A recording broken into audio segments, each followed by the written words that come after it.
Exodus chapter 16. They took their journey from Elim, and all the congregation of the children of Israel came to the wilderness of Sin, which is between Elim and Sinai, on the 15th day of the second month after their departing out of the land of Egypt. The whole congregation of the children of Israel murmured against Moses and against Aaron in the wilderness, and the children of Israel said to them, "We wish that we had died by Yahweh's hand in the land of Egypt, when we sat by the meat pots, when we ate our fill of bread, for you have brought us out into this wilderness to kill this whole assembly with hunger." Then Yahweh said to Moses, "Behold, I will rain bread from the sky for you, and the people shall go out and gather a day's portion every day, that I may test them, whether they will walk in my law or not. It shall come to pass on the 6th day, that they shall prepare that which they bring in, and it shall be twice as much as they gather daily." Moses and Aaron said to all the children of Israel, "At evening, you shall know that Yahweh has brought you out from the land of Egypt. In the morning, you shall see Yahweh's glory, because he hears your murmurings against Yahweh. Who are we, that you murmur against us?" Moses said, "Now Yahweh will give you meat to eat in the evening, and in the morning bread to satisfy you, because Yahweh hears your murmurings which you murmur against him. And who are we? Your murmurings are not against us, but against Yahweh." Moses said to Aaron, "Tell all the congregation of the children of Israel, come close to Yahweh, for he has heard your murmurings." As Aaron spoke to the whole congregation of the children of Israel, they looked toward the wilderness, and behold, Yahweh's glory appeared in the cloud. Yahweh spoke to Moses, saying, "I have heard the murmurings of the children of Israel. Speak to them, saying, At evening you shall eat meat, and in the morning you shall be filled with bread. Then you will know that I am Yahweh your God." In the evening, quail came up and covered the camp, and in the morning the dew lay around the camp. When the dew that lay had gone, behold, on the surface of the wilderness was a small round thing, small as the frost on the ground. When the children of Israel saw it, they said to one another, "What is it?" For they didn't know what it was. Moses said to them, "It is the bread which Yahweh has given you to eat. This is the thing which Yahweh has commanded, gather of it everyone according to his eating, an omer a head, according to the number of your persons, you shall take it, every man for those who are in his tent."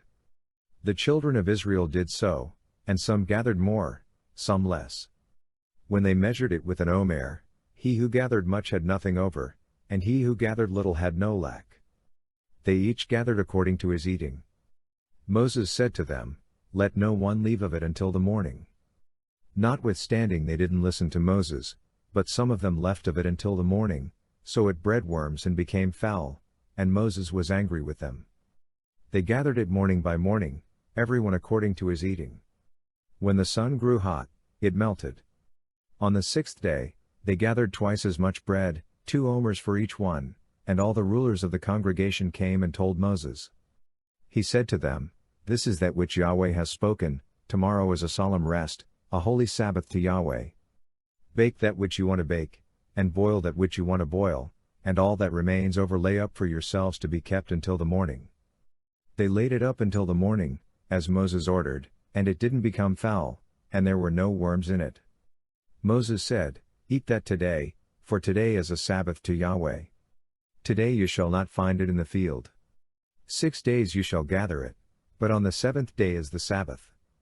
In it there shall be none." On the 7th day, some of the people went out to gather, and they found none. Yahweh said to Moses, "How long do you refuse to keep my commandments and my laws? Behold, because Yahweh has given you the Sabbath, therefore he gives you on the 6th day the bread of 2 days. Everyone stay in his place. Let no one go out of his place on the 7th day." So the people rested on the 7th day. The house of Israel called its name manna, and it was like coriander seed, white, and its taste was like wafers with honey. Moses said, "This is the thing which Yahweh has commanded, let an omer full of it be kept throughout your generations, that they may see the bread with which I fed you in the wilderness, when I brought you out of the land of Egypt." Moses said to Aaron, "Take a pot, and put an omer full of manna in it, and lay it up before Yahweh, to be kept throughout your generations." As Yahweh commanded Moses, so Aaron laid it up before the testimony, to be kept. The children of Israel ate the manna 40 years, until they came to an inhabited land. They ate the manna until they came to the borders of the land of Canaan. Now an omer is 1/10 of an ephah. Exodus chapter 17. All the congregation of the children of Israel traveled from the wilderness of Sin, starting according to Yahweh's commandment, and encamped in Rephidim, but there was no water for the people to drink. Therefore the people quarreled with Moses, and said, "Give us water to drink." Moses said to them, "Why do you quarrel with me? Why do you test Yahweh?" The people were thirsty for water there, so the people murmured against Moses, and said, "Why have you brought us up out of Egypt, to kill us, our children, and our livestock with thirst?" Moses cried to Yahweh, saying, "What shall I do with these people? They are almost ready to stone me." Yahweh said to Moses, "Walk on before the people, and take the elders of Israel with you, and take the rod in your hand with which you struck the Nile, and go. Behold, I will stand before you there on the rock in Horeb. You shall strike the rock, and water will come out of it, that the people may drink." Moses did so in the sight of the elders of Israel. He called the name of the place Massah, and Meribah, because the children of Israel quarreled, and because they tested Yahweh, saying, "Is Yahweh among us, or not?" Then Amalek came and fought with Israel in Rephidim. Moses said to Joshua, "Choose men for us, and go out to fight with Amalek. Tomorrow I will stand on the top of the hill with God's rod in my hand." So Joshua did as Moses had told him, and fought with Amalek, and Moses, Aaron, and Hur went up to the top of the hill. When Moses held up his hand, Israel prevailed. When he let down his hand, Amalek prevailed. But Moses' hands were heavy, so they took a stone, and put it under him, and he sat on it. Aaron and Hur held up his hands, the one on the one side, and the other on the other side. His hands were steady until sunset. Joshua defeated Amalek and his people with the edge of the sword. Yahweh said to Moses, "Write this for a memorial in a book, and rehearse it in the ears of Joshua, that I will utterly blot out the memory of Amalek from under the sky." Moses built an altar, and called its name Yahweh our banner. He said, "Yah has sworn, Yahweh will have war with Amalek from generation to generation." Exodus chapter 18. Now Jethro, the priest of Midian, Moses' father-in-law, heard of all that God had done for Moses and for Israel his people, how Yahweh had brought Israel out of Egypt. Jethro, Moses' father-in-law, received Zipporah, Moses' wife, after he had sent her away, and her 2 sons. The name of one son was Gershom, for Moses said, "I have lived as a foreigner in a foreign land." The name of the other was Eliezer, for he said, "My father's God was my help and delivered me from Pharaoh's sword." Jethro, Moses' father-in-law, came with Moses' sons and his wife to Moses into the wilderness where he was encamped, at the mountain of God. He said to Moses, "I, your father-in-law Jethro, have come to you with your wife, and her 2 sons with her." Moses went out to meet his father-in-law, and bowed and kissed him. They asked each other of their welfare, and they came into the tent. Moses told his father-in-law all that Yahweh had done to Pharaoh and to the Egyptians for Israel's sake, all the hardships that had come on them on the way, and how Yahweh delivered them. Jethro rejoiced for all the goodness which Yahweh had done to Israel, in that he had delivered them out of the hand of the Egyptians. Jethro said, "Blessed be Yahweh, who has delivered you out of the hand of the Egyptians, and out of the hand of Pharaoh, who has delivered the people from under the hand of the Egyptians. Now I know that Yahweh is greater than all gods because of the way that they treated people arrogantly." Jethro, Moses' father-in-law, took a burnt offering and sacrifices for God.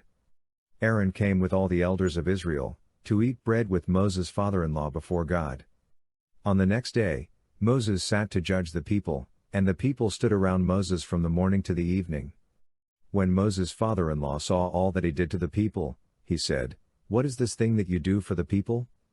Why do you sit alone, and all the people stand around you from morning to evening?" Moses said to his father-in-law, "Because the people come to me to inquire of God. When they have a matter, they come to me, and I judge between a man and his neighbor, and I make them know the statutes of God, and his laws." Moses' father-in-law said to him, "The thing that you do is not good. You will surely wear away, both you, and this people that is with you, for the thing is too heavy for you. You are not able to perform it yourself alone. Listen now to my voice. I will give you counsel, and God be with you. You represent the people before God, and bring the causes to God. You shall teach them the statutes and the laws, and shall show them the way in which they must walk, and the work that they must do. Moreover, you shall provide out of all the people able men which fear God, men of truth, hating unjust gain, and place such over them, to be rulers of thousands, rulers of hundreds, rulers of fifties, and rulers of tens. Let them judge the people at all times. It shall be that every great matter they shall bring to you, but every small matter they shall judge themselves. So shall it be easier for you, and they shall share the load with you.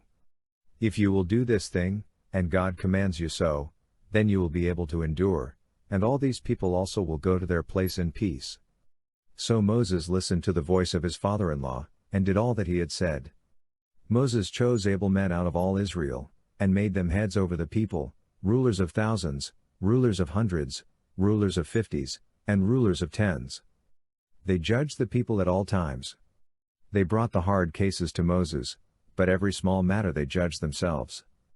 Moses let his father-in-law depart, and he went his way into his own land.